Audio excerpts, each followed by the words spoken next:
بسم اللہ الرحمن الرحیم۔ شروع اللہ کے نام سے جو بڑا مہربان نہایت رحم والا ہے۔ ان الذين يشترون بعهد الله وأيمانهم ثمنا قليلا ان الذين يشترون بے شک وہ لوگ جو لیتے ہیں بعہد اللہ اللہ کے عہد پر وایمانہم اور اپنے قسموں کے مقابلے میں ثمنا قلیلا تھوڑے پیسے اولئک لا خلاق لهم فی الآخرہ ان کے لیے آخرت میں کوئی حصہ نہیں ولا یکلمہم اللہ اور نہ اللہ رب العالمین ان کے ساتھ کلام فرمائے گا اور کلام الرحمہ مراد ہے ولا ينظر الیہم اور نہ قیامت کے دن ان کی طرف نظر رحمت فرمائے گا ولا یزکیہم اور نہ ان کو پاک کرے گا وَلَهُمْ عَذَابٌ عَلِيمٌ اور ان کے لیے دردناک عذاب ہے، عذاب دردناک ہے۔ آیات مذکورہ میں یہودیوں کے عہد شکنے کا تذکرہ ہے۔ یہودیوں سے اللہ نے، بنی اسرائیل سے اللہ نے عہد لیا تھا، وعدہ لیا تھا کہ جب نبی آخر الزمان خاتم النبیین محمد عربی صلی اللہ علیہ وسلم دنیا میں تشریف لائیں گے تو آپ لوگ اس پر ایمان کا اعلان کریں گے اور اس پر ایمان لاؤں گے۔ اب اس عہد کو یہودیوں نے توڑا، نبی علیہ السلام کے انکار کے مخالفت کی، حالانکہ تورات میں رسول اللہ مبارک صلی اللہ علیہ وسلم کی صفات بطریق اتم و احسن موجود تھی، لیکن چند پیسوں کے خاطر ان یہودیوں نے نبی علیہ السلام کی صفات تبدیل کر دی۔ حضرت اکرمہ فرماتے ہیں رضی اللہ تعالیٰ عنہ کہ یہ آیات ابو رافع، کنانا اور حی اور دیگر رؤساء یہود کے بارے میں نازل ہے۔ ان لوگوں نے رسول اللہ مبارک صلی اللہ علیہ وسلم کی صفات کو چھپایا جو تورات میں موجود تھی، اور ایک تحریف کی، اور پھر اس کے اوپر قسمیں بھی کھاتے ہیں، جھوٹی قسمیں کھاتے ہیں۔ تو ان وجوہات کی بنیاد پر عہد شکنی اور جھوٹے قسمیں جو ہے یہ اللہ کی ناراضگی کا ذریعہ ہے، سبب ہے۔ علامہ آلوسی رحمہ اللہ تفسیر روح المعانی میں لکھتے ہیں جلد 3 صفحہ نمبر 204 میں کہ یہ لوگ اس کے لائق اور قابل نہیں ہے کہ اللہ رب العالمین خود ان سے حساب لے گا، بلکہ فرشتوں کے ذریعے سے ان سے حساب لیا جائے گا، اور وَلَا يُكَلِّمُهُمُ اللَّهُ اللہ ان سے باتیں نہیں کرے گا، اللہ ان سے حساب نہیں لے گا، فرشتے لے گا۔ اور یا وَلَا يُكَلِّمُهُمُ اللَّهُ كَلَامَ الرَّحْمَةِ اللہ رحمت کی باتیں ان کے ساتھ نہیں کرے گا۔ وَلَا يُزَكِّيهِمْ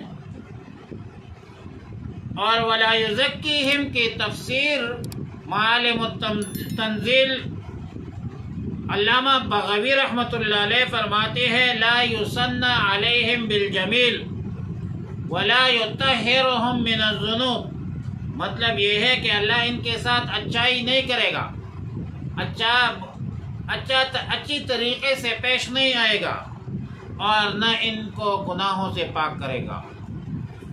حافظ عماد الدین ابن کثیر رحمہ اللہ نے تفسیر ابن کثیر جلد 1 صفحہ نمبر 375 میں لکھا ہے کہ وَلَا يُطَهِّرُهُمْ مِنَ الذُّنُوبِ وَالْأَدْنَاسِ وَيَأْمُرُ بہم الی النار، اللہ ان کو گناہوں کو پاک نہیں کرے گا، ان کو دوزخ میں بھیج دے گا۔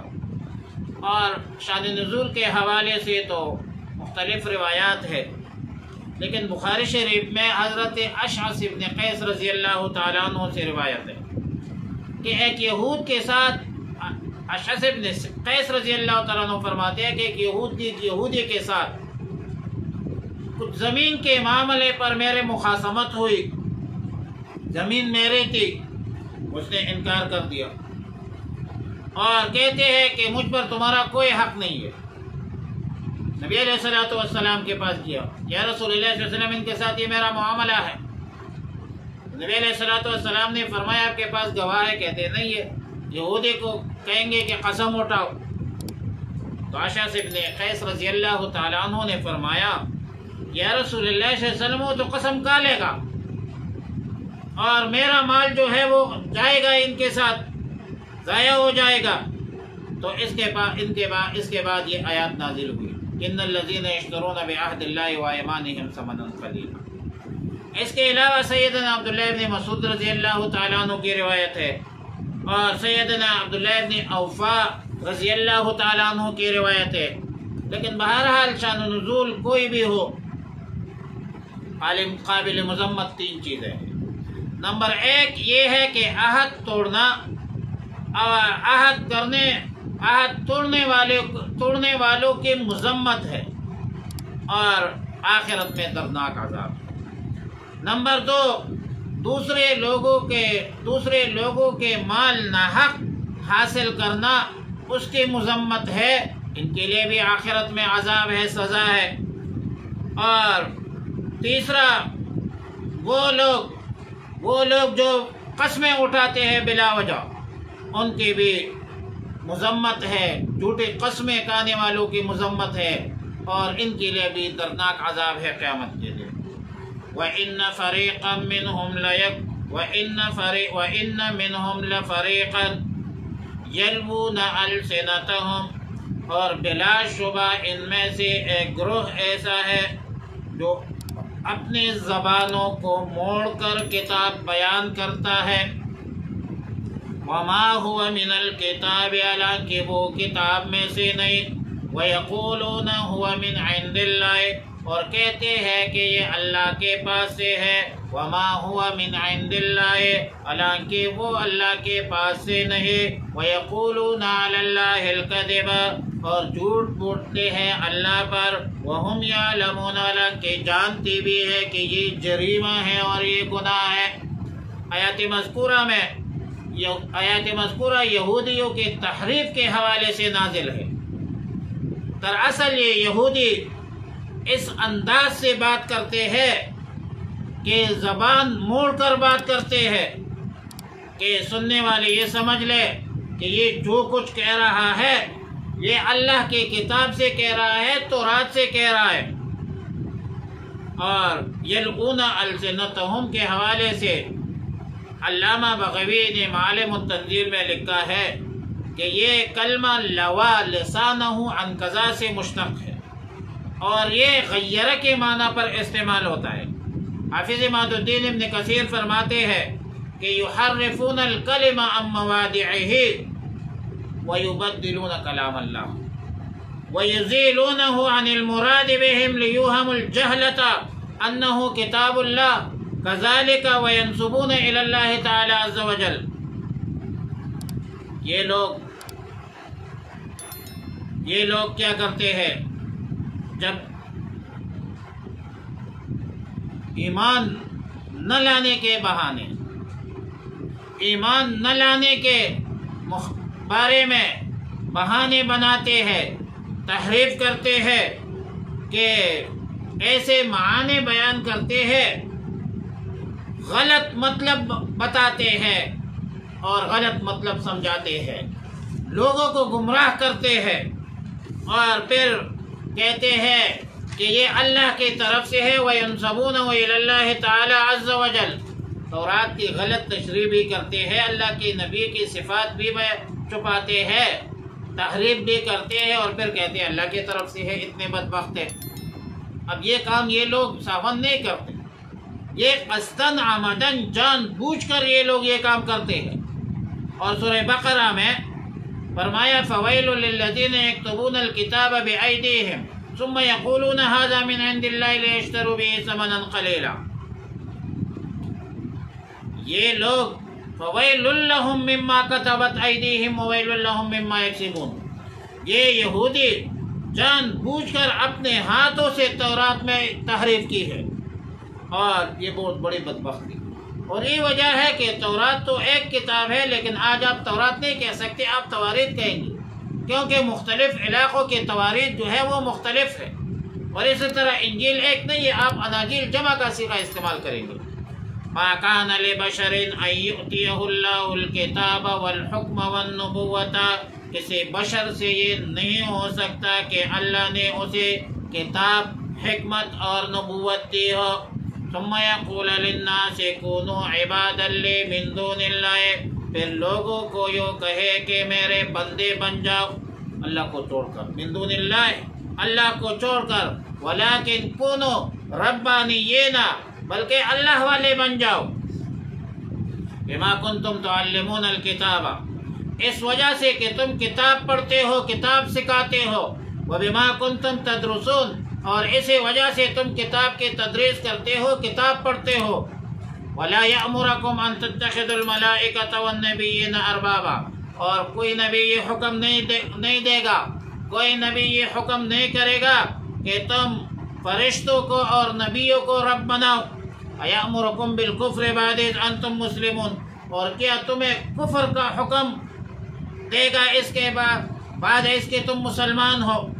لباب النقول صفحہ نمبر 54 میں ہے، لکھا ہے کہ جب مدینہ منورہ کے یہودی اور نجران کے نصرانی رسول اللہ مبارک صلی اللہ علیہ وسلم کی خدمت اقدس میں حاضر ہوئی، اور رسول اللہ مبارک صلی اللہ علیہ وسلم نے اسلام کی دعوت دی، تو قبیلہ بنی قریظہ کے ایک یہودی، اس کا نام تھا ابو رافع، اس نے کہا کہ یا رسول اللہ صلی اللہ علیہ وسلم، کیا آپ چاہتے ہیں کہ ہم آپ کی عبادت کریں جیسا کہ نصرانی عیسیٰ علیہ السلام کی عبادت کرتے ہیں؟ تو نبی علیہ السلام نے فرمایا معاذ اللہ، میں ایسی دعوت کیوں دوں؟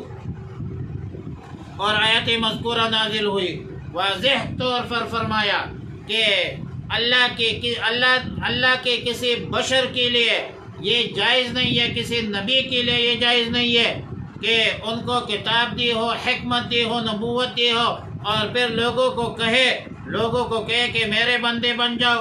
انبیاء علیہ السلام لوگوں کو اللہ کی طرف بلاتے ہیں، اپنے طرف نہیں بلاتے، اپنے عبادت کے لیے نہیں بلاتے۔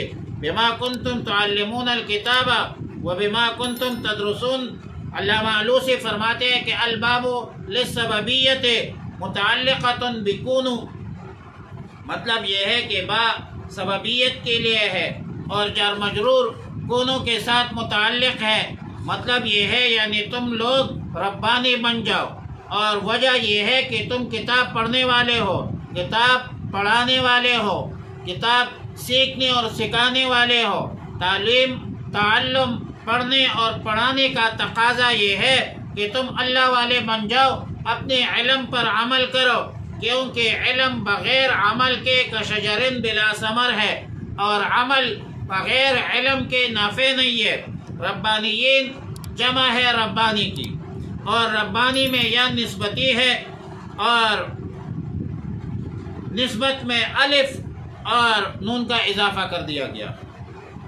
معالم التنزیل میں سیدنا عبداللہ ابن عباس رضی اللہ تعالی عنہما، حضرت علی رضی اللہ تعالی عنہما، امام حسن رضی اللہ تعالی عنہ اور دیگر کا قول ہے کہ کون ربانیین، کونوا فقہا بن جاؤ، علماء بن جاؤ۔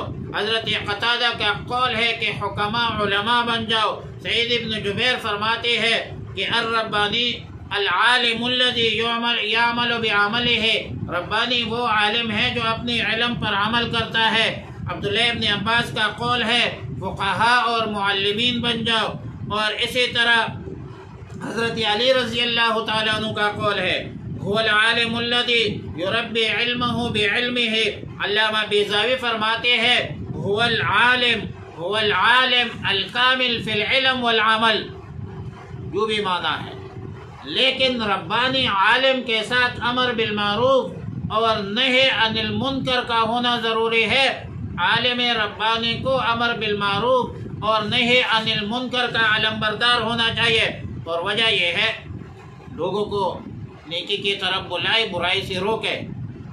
قرآن کہتا ہے لولا ینہاہم الربانیین والاحبار عن قولہم الاسم واکلہم السحت، کیوں منع نہیں کرتے یہ ربانیین؟ ربانیین تو اس کو ربانیین کہتے ہیں جو لوگوں کو گناہوں سے روکے، برائیوں سے روکے، نیکی کی طرف بلائے۔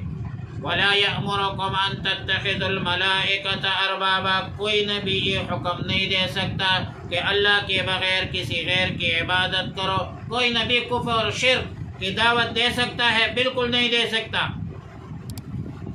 ابن کثیر نے البدایہ والنہایہ ذکر یوم القادسیہ میں نقل کیا ہے کہ فارس کی جہاد کے موقع پر حضرت ربیع بن عامر رضی اللہ تعالی عنہ بطور سفیر رستم کے سامنے پیش ہوا، تو رستم نے کہا کہ آپ کو کس نے بھیجا ہے، اس لیے کیوں آئے ہو؟ تو اس نے بڑی پیاری بات کی، فرمایا ان اللہ بعثنا نخرج العباد من عبادت العباد الى عبادت رب العباد، اللہ نے ہمیں بھیجا ہے کہ ہم بندوں کو بندوں کے بندگی سے نکال کر اللہ کے بندے بنا دے۔ تو بندوں کے بندگی سے نکال کر اللہ کے بندے بنانا یہ انبیاء کا کام ہے، یہ انبیاء کے ورثاء کا کام ہے، یہ صلحاء اور نیک لوگوں کا